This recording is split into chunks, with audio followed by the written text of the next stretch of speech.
ரொம்ப தீவிரமான பெரிய பெரிய ஆராய்ச்சியாளர்களாலையும் நெருங்க கூட முடியாத சில இடங்கள் நம்ம பூமியில இருக்கத்தான் செய்யுது. இப்படி பூமியில அதிகமா ஆராயப்படாத 15 இடங்களை பத்தி தான் இன்னைக்கு நாம பார்க்க போறோம். வீடியோக்குள்ள போறதுக்கு முன்னாடி உங்களுக்கு இது மாதிரியான மிஸ்ட்ரி வீடியோஸ் பிடிக்கும்னா வீடியோக்கு ஒரு லைக் பண்ணிக்கோங்க. டானக்கில் டெப்ரெஷன் வடகிழக்கு எத்தியோப்பியால இருக்கிற டானக்கில் தாழ்வு பகுதி பூமியோட வெப்பமான மற்றும் தாழ்வான இடங்கள்ல ஒண்ணு. இங்க கோடை காலத்துல வெப்பநிலை 63 டிகிரி செல்சியஸ் வரைக்கும் போகும்.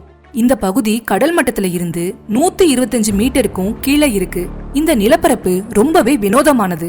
இந்த எரிமலை நிலப்பரப்புல ஆராய்ச்சியாளர்கள் ஆஸ்ட்ரலோபிதெகஸ கண்டுபிடிச்சாங்க. இது 30 லட்சம் ஆண்டுகளுக்கும் மேலான ஆரம்பகால மனித மூதாதையரோட பாசில். இன்னும் வியக்கத்தக்க நுண்ணுயிரிகள் அமிலத்தன்மை இருக்கிற சல்பியூரிக் வாட்டர்ல கிட்டத்தட்ட 90 டிகிரி செல்சியஸ்ல செழிப்பா வளருது. இங்க நிலவர தீவிரமான சூழ்நிலை ஒரு பக்கம் இருந்தாலும் டானக்கிலோட வேற்று கிரக நிலப்பரப்பு பல பேரை இங்க ஈர்த்துட்டு தான் இருக்கு. மனுஷனே இல்லாத தனிமைப்படுத்தப்பட்ட ஒரு இடத்தை நீங்க எப்பயாச்சும் கேள்விப்பட்டிருக்கீங்களா? Heard and McDonald Island. தெற்கு இந்திய பெருங்கடலோட ஆழத்துல இருக்கிற மெக்டொனால்ட் ஐலாண்ட்ல ஹர்ட் ஐலாண்ட் இருக்கு. இது பூமியில ரொம்பவும் தனிமைப்படுத்தப்பட்ட இடங்கள்ல ஒண்ணு.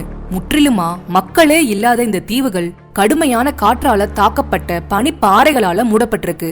கிங்வெல் மற்றும் பீடபூமியில இருந்து எழுற நீருக்கடியில எரிமலையால உருவாக்கப்பட்ட 365 சதுர கிலோமீட்டர் பரப்பளவுல இருக்கிற மிக பெரிய பறவை தீவு தான் இது. கடல் மட்டத்துல இருந்து 2745 மீட்டர் உயரத்துல இருக்கிற இந்த மோசன் சிகரம் ஆஸ்திரேலியா பிரதேசத்தோட ஒரு மிக உயரமான மலை. இந்த தீவோட சுமார் 80% பகுதி பனியால மூடப்பட்டிருக்கு.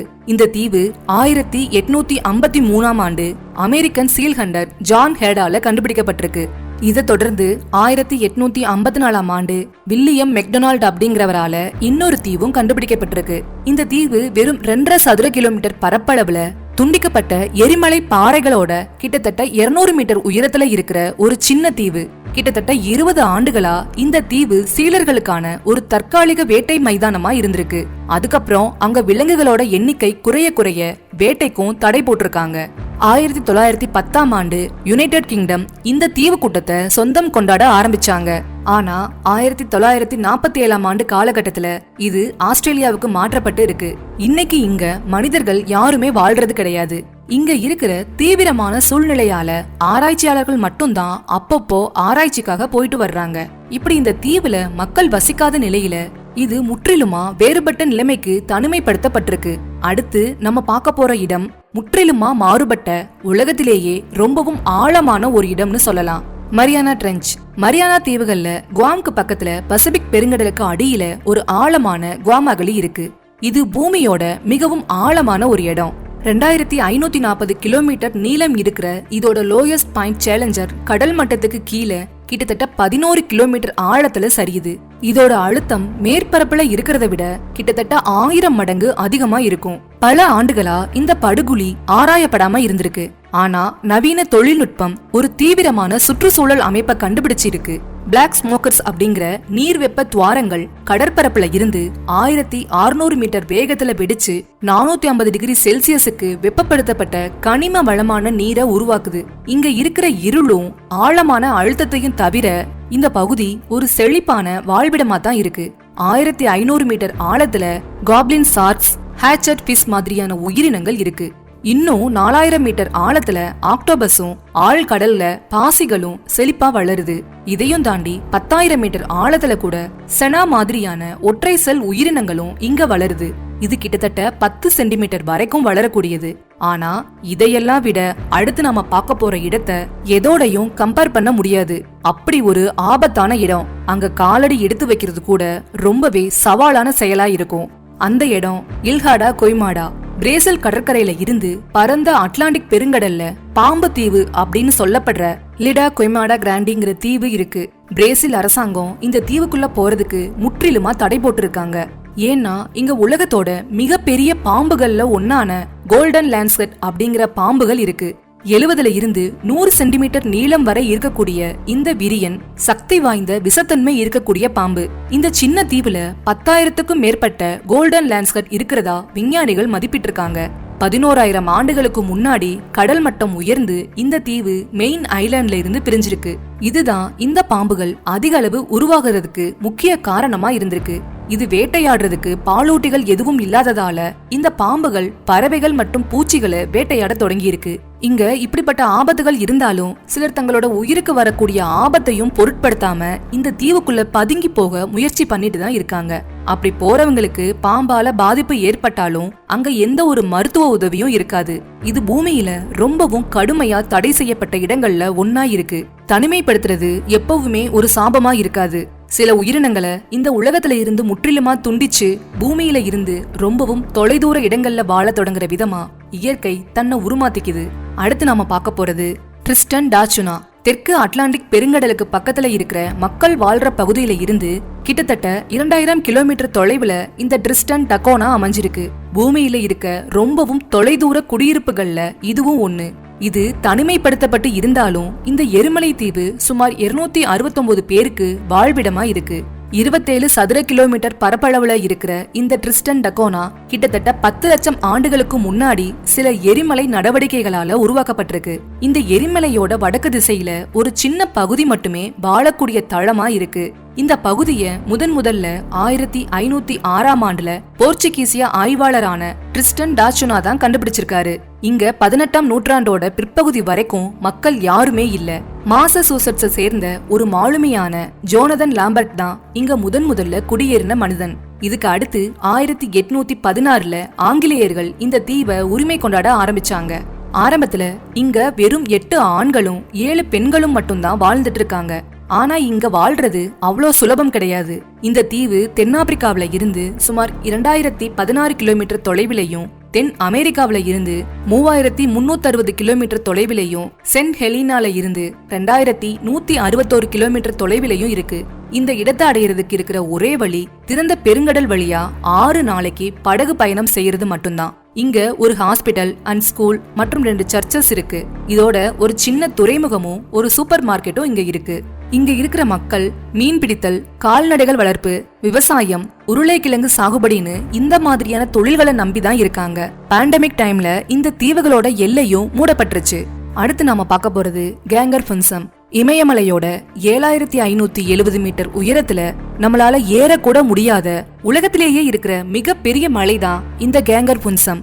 பூட்டான்ல இருக்கிற மலைகள்லயே இந்த மலைதான் மிகப்பெரிய மலையா கருதப்படுது. இந்த மலை அதோட ஆழமான கலாச்சார மற்றும் மத முக்கியத்துவத்தை பிரதிபலிக்குது. 1980கள்ல இந்த மலை ஏற்றத்துக்கு பல பேர் முயற்சி செஞ்சிருந்தாலும் யாராலையும் இந்த மலையோட உச்சிய அடைய முடியல. இதுக்கு காரணம் அங்க இருக்கிற கடுமையான நிலப்பரப்பும் மலை ஏறுறதுக்கான சரியான வழிகாட்டி இல்லாததும் தான். 1994ஆம் ஆண்டு பூட்டான் அரசு இந்த மலையோட புனிதத்தன்மையை பாதுகாக்கிறதுக்காக 6000 மீட்டர் உயரத்துக்கு மேல யாரும் ஏறக்கூடாதுன்னு உத்தரவு போட்டாங்க. அதுக்கப்புறம் 2003ஆம் ஆண்டு மொத்தமாவே மலை ஏறுறதுக்கு தடை விதிக்கப்பட்டிருக்கு. 1998ல திபெத்தியன் சைட்ல இருந்து கேங்கர் புன்சம் ஏறுறதுக்கு ஒரு ஜப்பானிய குழு முயற்சி செஞ்சிருக்கு. ஆனா அப்ப உண்டாக்கப்பட்ட சில அரசியல் அழுத்தங்களால இந்த பயணத்தை கைவிட வேண்டிய சூழ்நிலை உண்டாயிருச்சு. சோ அதுக்கு பதிலா இவங்க துணை சிகரமான லியான்காங் காங்ரி மலையை ரீச் பண்ணாங்க. இந்த கேங்கர் புன்சம் பத்தின பூட்டான் மற்றும் சைனாவோட வரைபடங்களுக்கு மத்தியில இருக்கிற மர்ம முரண்பாடுகள் தான் இந்த மலையோட சரியான வழிபாதைய உருவாக்க விடாம தடுக்குது. இன்னைக்கு கேங்கர் புன்சம் மலையேற்றத்தோட கடைசி பெரிய எல்லைகள்ல ஒன்னாவும் நவீன ஆய்வுகளாலையும் தொட முடியாத ஒரு இடமா இருக்கு. இந்த மலையில முதல்ல ஏறுறதுக்கான வாய்ப்பு ஒருவேளை உங்களுக்கு கிடைச்சா தீவிரமான நிலப்பரப்பு, தவறான வரைபடங்கள், கடுமையான கலாச்சார கட்டுப்பாடுகளை மீறி அங்க போறதுக்கான ரிஸ்க நீங்க எடுப்பீங்களா? இல்ல இந்த மாதிரியான இடங்களை எப்பவுமே தொடாம இருக்கிறது தான் சரின்னு நினைப்பீங்களா? இதுக்கான பதில எனக்கு கமெண்ட்ல சொல்லுங்க. அடுத்து நாம பார்க்க போறது ஜாவரி வேலி. அமேசான் மலைக்காடுகளோட மையத்துல இருக்கிற ஜாவரி பள்ளத்தாக்கு பூமியில அணுக முடியாத இடங்கள்ல ஒன்னா இருக்கு. 85,344 சதுர கிலோமீட்டர் பரப்பளவு இருக்கிற இந்த பரந்த பகுதி பிரேசில் மற்றும் பெருவோட எல்லையில நீண்டு இருக்க உலகத்தோட தொடர்பு இல்லாத பழங்குடியினரோட தாயகம். இங்க இருக்கிற 14 தனித்துவமான பழங்குடியினரை சேர்ந்த சுமார் 2000 பேர் வெளி ஆட்களோட எந்த ஒரு தொடர்பும் இல்லாம வாழ்ந்துட்டு வர்றாங்க. பல ஆண்டுகளா இங்க இருக்கிற மக்கள் அவங்களோட இந்த நிலத்தை வேட்டையாடுறவங்க கிட்ட இருந்தும் மரங்களை வெட்டுறவங்க கிட்ட இருந்தும் பாதுகாத்துட்டு வர்றாங்க. பிரேசில் அரசாங்கத்தோட சட்ட பாதுகாப்புகள் ஒரு பக்கம் இருந்தாலும் இந்த மாதிரியான குற்றங்கள் மறைமுகமா நடந்துட்டு தான் இருந்திருக்கு. ஜாவரி பள்ளத்தாக்குல இருக்கிற மக்கள் மலை காடுகள்ல வாழ்றதோட மட்டும் இல்லாம அதோட வளத்தையும் பாதுகாக்கிறாங்க. இந்த சட்டவிரோதமான நடவடிக்கைகளால இங்க வாழ்ற மக்களோட வாழ்க்கை போராட்டமா தான் இருக்கு. ஆயிரக்கணக்கான ஆண்டுகளா நிலத்துக்கு அடியில ஒரு உலகமே மறைஞ்சிருக்கிற அளவு ஒரு பரந்த ஆராயப்படாத இடம் இருக்குன்னு சொன்னா உங்களால நம்ப முடியுமா? அப்படி ஒரு இடம் தான் சன் டியூன் கேவ். வியட்நாமோட மைய பகுதியில இருக்கிற ஃபாங் நீ பேங்க் நேஷனல் பார்க்குள்ள யாருக்கும் தெரியாத ஒரு மிகப்பெரிய சன் டியூன் அப்படிங்கிற குகை இருக்கு. பல காடுகளையும் வேகமா ஓடுற ஆறுகளையும் கடந்தா மட்டும்தான் இந்த குகைக்கு போக முடியும். புயல்ல இருந்து தஞ்சம் தேடி போன உள்ளூர் விவசாயி ஒருவரால தான் இந்த குகை முதல்ல 1991ஆம் ஆண்டு கண்டுபிடிக்கப்பட்டிருக்கு. இதோட மர்மமான ஆழத்துக்கு பயந்து உள்ளூர் மக்கள் அங்க போகாம இருந்திருக்காங்க. ஒரு பிரிட்டிஷ் குழு 2009ஆம் ஆண்டு இந்த குகையோட என்ட்ரன்ஸ கண்டுபிடிச்சாங்க. இந்த குகை தோராயமா 150 மீட்டர் ஆழமும் 900 மீட்டர் நீளமும் நீண்டு இருக்கலாம் அப்படின்னு சொல்றாங்க. இதோட மொத்த அளவு தோராயமா 38.5 மில்லியன் கனமீட்டர். இது மத்த எல்லா குகைகளையும் விட பெரிய அளவுல இருக்கு. சயின்டிஸ்ட் இதுவரைக்கும் 6000 மீட்டர் வரை இந்த குகைய ஆய்வு பண்ணி இருக்காங்க. இவ்வளவு ஆழம் இருக்கிற ஒரு குகையிலையும் சூரிய ஒளி போறதுக்கான அடையாளமா அங்க சில தாவரங்களும் வளர்ந்து இருக்கிறத விஞ்ஞானிகள் கண்டுபிடிச்சிருக்காங்க. அது மட்டும் இல்லாம வௌவால், கிளி, பட்டாம்பூச்சி 70க்கும் அதிகமான நீர்வீழ்ச்சியும் கண்டுபிடிக்கப்பட்டிருக்கு. இப்படி இந்த குகை ஒரு நிலத்தடி காட்டையே மறைச்சு வச்சிருக்கிற அதே நேரத்துல அடுத்து நாம பார்க்க போற ஒரு இடம் பனிப்பாறை ஆறு அப்படின்னு ஒரு கண்டம் முழுதும் பரவி இருக்கிற இதுவரைக்கும் யாரோட காலடி தடமும் படாத ஒரு காட்டுப்பகுதி. அந்த இடம்தான் நார்தன் பேட்டகோனியா. இது சவுதர்ன் சீலி முழுக்க நீண்டிருக்கு. நார்தன் பாட்டகோனியா பூமியில ரொம்பவும் குறைவா ஆராயப்பட்ட பகுதிகள்ல ஒண்ணு. இதோட பரந்த காட்டுப்பகுதி அடர்ந்த மலைக்காடுகளாலும் உயர்ந்த மலைகள், ஏரிகள், பனிப்பாறைகளாலும் சிக்கலான கடற்புரைகளாலும் ஆதிக்கம் செலுத்துது. இன்னும் இங்க இருக்கிற பல பகுதிகள் ஆராயப்படாம தான் இருக்கு. இந்த பிராந்தியத்தோட ரொம்பவும் மர்மமான அம்சங்கள்ல ஒண்ணு மேற்பரப்புக்கு அடியில இருக்கு. நார்தன் பேட்டகோனியாவோட கடற்புரைகள் பல கடல் சுற்றுச்சூழல் அமைப்புகளுக்கு தாயகமா இருக்கு. கடுமையான வானிலையும் தொலைதூர அணுகலும் இந்த நிலத்துக்கு அடியில இருக்கிற உலகத்தோட பெரும்பகுதியை அணுக முடியாம இருக்கு. 2024ஆம் ஆண்டோட பிற்பகுதியில சயின்டிஸ்ட் நார்தன் பேட்டகோனியா கடல்ல இருந்து பெரு சிலி ட்ரெஞ்ச் வரைக்கும் எக்ஸ்பெண்ட் ஆகி இருக்கிற செடிமெண்ட் கோர்ஸ பிரிச்சு எடுக்கிறதுக்காக ரிமோட் மூலமா இயங்கக்கூடிய ஒரு வெஹிக்கிளை அனுப்புனாங்க. அதுல இருந்து கிடைச்ச சாம்பிள்ஸ் பண்டைய எரிமலை செயல்பாடு மற்றும் நிலத்துல கடல் சூழலால ஏற்பட்ட விளைவு பத்தி வெளிச்சம் போட்டு காட்டுற புவியியல் பதிவுகளை வெளிப்படுத்தி இருக்கு. செய்டன்ல இருந்து சவுதர்ன் படகோனியன் ஐஸ்பீல்ஸ் வரைக்குமே நார்தன் படகோனியன் நீண்டிருக்கு. இங்க இருக்கிற அழகான காடுகளும் கரடுமுரடான மலையும் தனிமைப்படுத்தப்பட்ட சுற்றுச்சூழல் அமைப்பும் இந்த இடத்தோட அழக கூட்டுற விதமா இருக்கு. இதுக்கு ஒரு சரியான எடுத்துக்காட்டா பண்டைய காடுகள்ல இருக்கிற கிரானைட் பாறைகளுக்கு பேர் போன கோகாமா பள்ளத்தாக்க சொல்லலாம். இந்த பள்ளத்தாக்கு இன்னும் ஆராயப்படாம தான் இருக்கு. சுற்றுச்சூழல் அமைப்புகளும் நிலையான சுற்றுலா குழுக்களும் இங்க இருக்கிற ஆயிரக்கணக்கான ஹெக்டர்களை பாதுகாக்கிற முயற்சியில இறங்கியிருக்காங்க. இந்த முயற்சிகள் கண்டுபிடிப்புக்கும் பாதுகாப்புக்கும் இடையில இருக்கிற நுட்பமான சமநிலையை வலியுறுத்துது. அடுத்து நாம பார்க்க போறது மோட்டோவோ கவுண்டி. திபெத்திய பீடபூமியில ஆழமா அமைஞ்சிருக்கிற மோட்டோவோ கவுண்டி பூமியில ரொம்பவும் தனிமைப்படுத்தப்பட்ட மற்றும் குறைவா ஆராயப்பட்ட பகுதிகள்ல ஒண்ணு. இந்த இடம் உயரமான மலைகளாலும் அடர்ந்த காடுகளாலும் சூழப்பட்டிருக்கு. இந்த தொலைதூர பகுதி கிட்டத்தட்ட யாராலையும் அடைய முடியாததாவே இருக்கு. பௌத்தர்கள் இத ஒரு புனித இடமா பாக்குறாங்க. பல ஆண்டுகளா இந்த இடத்தை திபெத்தோட மத்த பகுதிகளோட இணைக்கிறதுக்கான சாலையை அமைக்க பல முயற்சிகள் எடுக்கப்பட்டிருக்கு. ஆனா இயற்கை வேறு சில திட்டங்கள் வகுத்திருக்கு. பனிச்சரிவுகளும் பாறை வீழ்ச்சிகளும் கட்டுமான முயற்சிகளை மறுபடியும் அழிச்சுக்கிட்டே வந்திருக்கு. 1990ஓட நடுப்பகுதியில ஒரு ரோடு கடைசியா அமைக்கப்பட்டிருக்கு. ஆனா அதுவும் சில நாள்லயே நிலச்சரிவால அழிக்கப்பட்டுருச்சு. அப்ப இருந்து அங்க ரோடு போடுற முயற்சிய அதிகாரிகள் கைவிட்டுட்டாங்க. இன்னைக்கு மொட்டோவை ரீச் பண்றதுக்கு மூடப்பட்ட மலைகள், 9 ஆறுகள், ஆழமான பள்ளத்தாக்கு அப்படின்னு இதையெல்லாம் கடந்து ஒரு தொங்கு பாலம் வழியாதான் 4 நாள் தொடர்ந்து கடினமான பயணத்தை மேற்கொள்ள வேண்டியதா இருக்கு. ரொம்பவும் உறுதியான மனிதர்கள் மட்டுமே இந்த கடினமான மலையேற்றத்தை மேற்கொள்றாங்க. அப்படி போறவங்க ஒரு அசாதாரணமான நிலப்பரப்ப அங்க சந்திக்கிறாங்க. பறந்து விரிஞ்ச ஆல்பைன் புல்வெளிகள், அழகான காடுகள், பனிப்பாறை ஏரிகள், பாய்ந்து ஓடுற ஆறுகள் அப்படின்னு இது எல்லாம் இமயமலையோட கடுமையான பனிமூடிய மலைகளால மூடப்பட்டிருக்கு. ஆனா இத அடையிறதே கடினமான விஷயம் அப்படின்னா அடுத்து நாம பார்க்க போற இடம் ரொம்பவே தொலைவுல இருக்கிறதால அங்க இருக்க மக்களே காணாம போற நிலைமையில இருக்காங்க. அப்படிப்பட்ட ஒரு இடம் தான் பிட்கைன் ஐலண்ட்ஸ். தெற்கு பசிபிக் பெருங்கடல்ல இருக்க பிட்கைன் தீவு பூமியில ரொம்பவும் தனிமைப்படுத்தப்பட்ட இடங்கள்ல ஒண்ணு. பிரிட்டிஷோட கட்டுப்பாட்டுல இருக்கிற இந்த பிரதேசம் எரிமலை மற்றும் பவளப்பாறை மாதிரி இருக்கக்கூடிய 5 சிறிய தீவுகளை உள்ளடக்கியதா இருக்கு. இந்த தீவோட வரலாறு பவுண்டி மீதான கழகத்தோட பிணைக்கப்பட்டிருக்கு. 1790ஆம் ஆண்டு HMS பவுண்டியை சேர்ந்த கழகக்காரர்கள் குழு டெஹிசன்ஸ்ல இருந்து தப்பிச்சு இங்க வந்திருக்காங்க. காலப்போக்குல இன்னும் சில மக்களும் இங்க வர ஆரம்பிச்சாங்க. ஆனா கொஞ்ச நாள்லயே பல பேரு மறுபடியும் டெஹிசன்கே திரும்பிட்டாங்க. 1838ஆம் ஆண்டு பிட்கைன் ஒரு அதிகாரப்பூர்வ பிரிட்டிஷ் காலனியா மாறிச்சு. அதோட அங்க இருக்க மக்கள் தொகையும் 233 பேரா அதிகரிக்கவும் செஞ்சிருக்கு. ஆனா இந்த தீவோட அளவு வெறும் 4.5 சதுர கிலோமீட்டர் மட்டுமே இருந்ததால பல மக்கள் இடமில்லாம நார்ஃபோல்க் ஐலாண்டுக்கு மைக்ரேட் ஆனாங்க. இன்னைக்கு பிட்கைன் வெறும் 47 பேரோட மட்டுமே இருக்க உலகத்தோட மிக குறைந்த மக்கள் தொகை கொண்ட பிரதேசமா மாறி இருக்கு.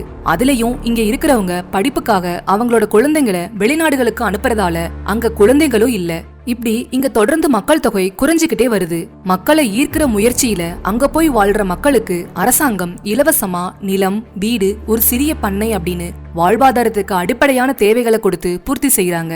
இந்த மாதிரி பூமியில இருக்க மிக தொலைவான தீவுல போய் வாழ்றதுக்கு உங்களுக்கு இந்த மாதிரியான இலவச நிலம், வீடுன்னு கொடுத்தா வெறும் 47 வீடுகள் மட்டுமே இருக்க ஒரு தீவுல உங்களை வாழ சொன்னா நீங்க அதை ஏத்துப்பீங்களா இல்லையா? உங்களோட கருத்துக்களை கமெண்ட்ல சொல்லுங்க.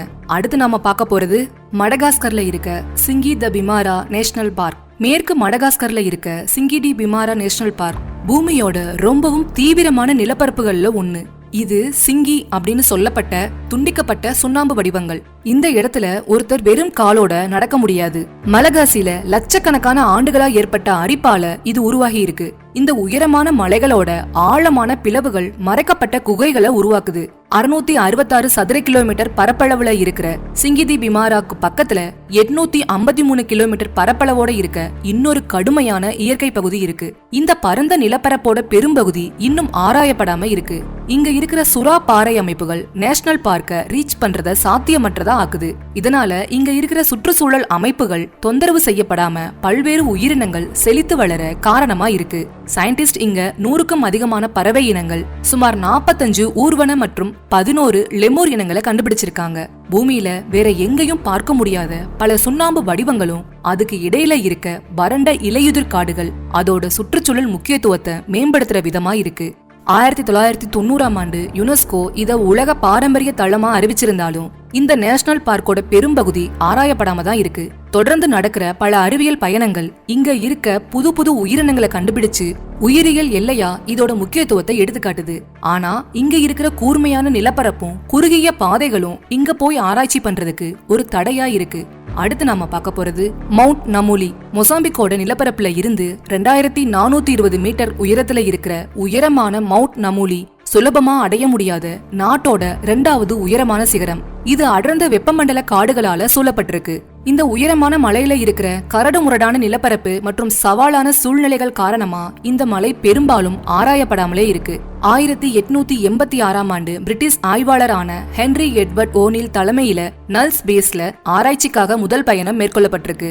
ஆரம்பகால ஆராய்ச்சி பறவை இனங்கள் மேல கவனம் செலுத்தி இருக்கு.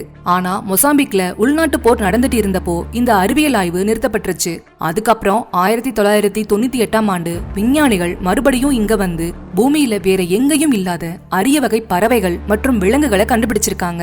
2014ஆம் ஆண்டு ஒரு ஆராய்ச்சி குழு நமூலியோட உச்சிய ஆராய்ச்சி செய்ய முயற்சி செஞ்சாங்க. அதே மாதிரி ஒரு மாத பயணத்துக்கு அப்புறம் மலையோட உச்சியை அடைஞ்சிருந்தாலும் அவங்களால இந்த மலையோட ஒரு சிறிய பகுதியை மட்டும்தான் ஆராய முடிஞ்சிருக்கு. இந்த வரையறுக்கப்பட்ட பகுதியில அறியப்படாத எறும்பு இனங்களையும் கண்டுபிடிச்சிருக்காங்க. ஆனா முழுக்க முழுக்க அறியப்படாத ஒரு சுற்றுச்சூழல் அமைப்பு ஏற்கனவே கண்டுபிடிக்கப்பட்டிருக்கு. அது கேப் மெல்வில். ஆஸ்திரேலியாவோட கிழக்கு கடற்கரையில கேப் யோர்க் தீபகற்ப கண்டத்துல கேப் மெல்வில் ரொம்பவும் தனிமைப்படுத்தப்பட்ட மற்றும் ஆராயப்படாத நிலப்பரப்புகள்ல ஒன்னா நிக்குது. 1815ஆம் ஆண்டு லெப்டினன்ட் சார்லஸ் ஜெஃப்ரிஸ் மூலமா கண்டுபிடிக்கப்பட்ட இந்த கேப் மெல்வில் முதல்ல கேப் ஸ்டானி அப்படிங்கிற பேர்ல தான் அழைக்கப்பட்டிருக்கு. இன்னைக்கு இது கேப் மெல்வில் தேசிய பூங்காவோட ஒரு பகுதியாகும். இதுக்கு பக்கத்துல இன்னும் 2 தீவுகளும் இருக்கு. கேப் மெல்வில தனித்துவமாக்குறது அதோட அடர்ந்த வெப்பமண்டல காடுகளை சுத்தி இருக்கிற மிகப்பெரிய கிரானைட் பாறைகள் தான். பல ஆண்டுகளா இந்த உயர்ந்த பாறைகள் காட்டுத்தீ மற்றும் மனித தலையீட்டை தடுத்திருக்கு. இது தீண்டப்படாமலும் வெடிக்காமலும் இருக்கிற ஒரு சுற்றுச்சூழல் அமைப்பை உருவாக்கி இருக்கு. இதனால இந்த பகுதி தொலைந்த உலகம்னு சொல்லப்படுது. 2013ஆம் ஆண்டு ஜேம்ஸ் குக் யூனிவர்சிட்டியை சேர்ந்த ஒரு குழு தேசிய புவியியல் ஆராய்ச்சியாளர்களோட சேர்ந்து கேப் மெல்வில் மலைத்தொடருக்கு போனாங்க. அங்க இருக்கிற காடுகளை ரீச் ஆனதும் பூமியில வேற எங்கேயும் இல்லாத உயிரினங்களோட முற்றிலுமா அறியப்படாத ஒரு சுற்றுச்சூழல் அமைப்பை கண்டுபிடிச்சாங்க. இவங்களோட ரொம்பவும் முக்கியமான கண்டுபிடிப்புகள்ல மெல்லிய உடல் மற்றும் பெரிய கண்களோட 20 சென்டிமீட்டர் நீளம் இருக்கிற கோகோவும் ஒண்ணு. இது லீவ் டைல்டு கோகோவுக்கு கீழே வகைப்படுத்தப்பட்டிருக்கு. சயின்டிஸ்ட் அங்க இருக்கிற ராட்சத பாறைகளோட விரிசல்கள்ல மறைஞ்சிருந்த ஒரு சின்ன வெளிர் பழுப்பு நிறத்துல இருந்த நீர் மற்றும் நிலத்தல வாழக்கூடிய கரை படிஞ்ச தவளைகளையும் கண்டுபிடிச்சாங்க. அது மட்டும் இல்லாம இன்னும் சில முக்கியமான கண்டுபிடிப்புகளான இதுவரைக்கும் அறியப்படாத பழுப்பு பள்ளிய கண்டுபிடிச்சு அதுக்கு கேப் மெல்வில் சாட் ஸ்கிங்க் அப்படிங்கிற பேரையும் வச்சாங்க. இப்படிப்பட்ட விலங்குகளோட சேர்ந்து பல புதிய தாவர இனங்களையும் இங்க அடையாளப்படுத்தி இருக்காங்க. அடுத்து நம்ம பார்க்க போறது ஸ்டார் மவுண்டைன்ஸ். இந்த star mountains Papua New Guinea and இந்தோனேஷியாவோட எல்லையில நீண்டு இருக்கு. இந்த தொலைதூர மலைத்தொடர் இந்தோனேஷியால இருந்து பப்புவா நியூகினியா வர கிழக்கு நோக்கி நீண்டு கடைசியில ஹிண்டன்பர்க் மலைத்தொடரோட இணையுது.